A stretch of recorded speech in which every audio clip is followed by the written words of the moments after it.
Bilihan ng bibili tayo ng cookies.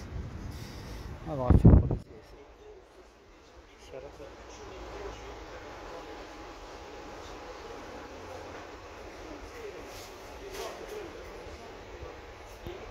Wow.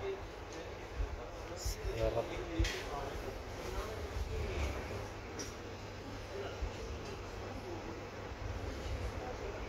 Ito paborito ko guys, cookies. Abi hepsi alayım bunu. Bu pistache. Tatlı ürün.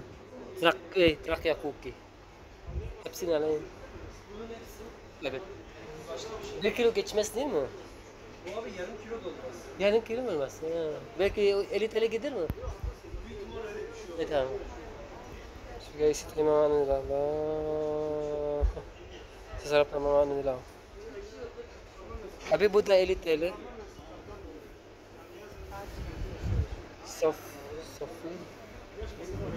Mas masarap ano siya, pistachio. Pistachio flavor. And ito naman chocolate. With teriyaki. So, masarap yung mga ano guys nila. Yeah.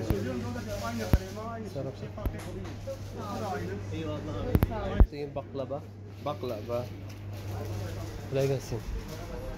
So, dito tayo. Maganda yung lugar nila. Malinis. Sobrang linis na.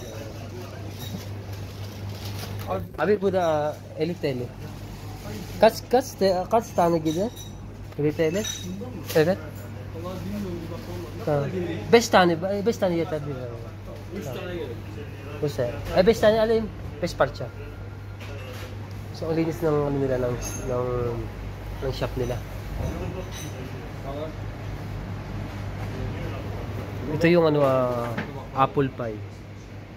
So, marunong akong gumawa niyan guys, apple pie sa Pilipinas, di ba, buko pie? Apple pie, sarap guys. Sarap. So guys, pabili na ako yan. Dito sa shop nila. Pabili na ako ng iba't ibang klaseng cookies.